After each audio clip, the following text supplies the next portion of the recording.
So guys, welcome to my best Android applications for July 2017. Now as always, we've got a few really special ones on this list, so be sure to stay till the end and let me know in the comments below which one is your favourite. With that being said, let's get started.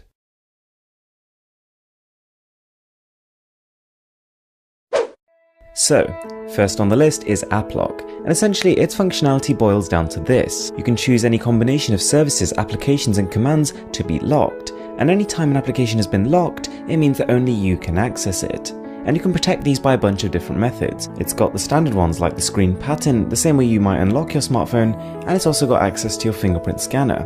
But more impressively are its alternate options, for example a random keyboard which lets you enter a password, but at the same time it randomizes the keyboard so any onlooker won't be able to replicate it.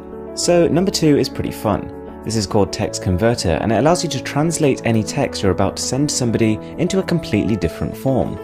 Now the best bit about it is that all of these forms can be copied and pasted and they will appear as it shows in the application.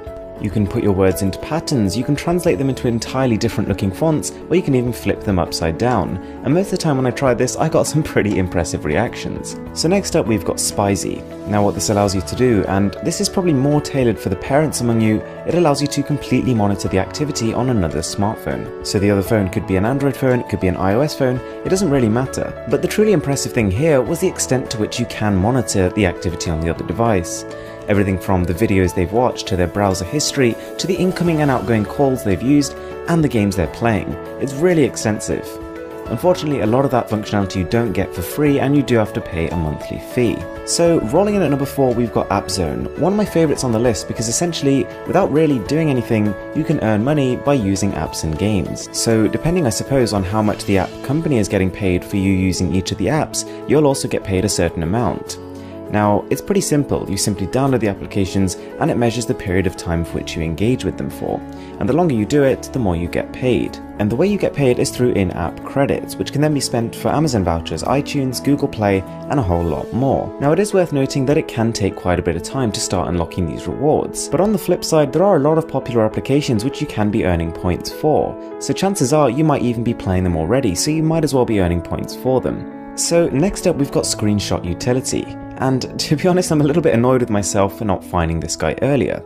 Essentially, it allows you to take screenshots by holding down your home button.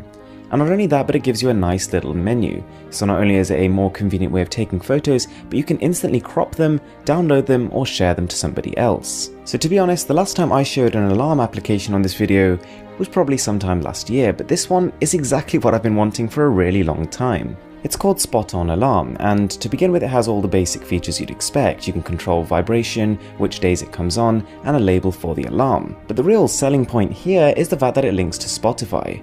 Unlike most alarm applications, you don't have to have already physically downloaded the track for it to be able to play as an alarm. And you can also set different tracks to different times, which I thought was really cool.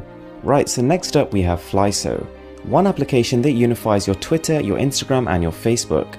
So without switching between applications facing more loading times, you can be automatically logged on and flicking between 3 different feeds at once. It's pretty convenient and I think you don't quite realize how useful it is until you're in it. So then we've got the ZZ Icon Pack, currently in early access, but it is getting updated quite quickly.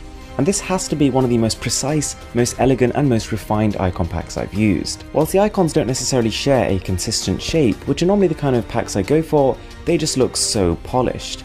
They're really colourful, they're really bright and super high resolution.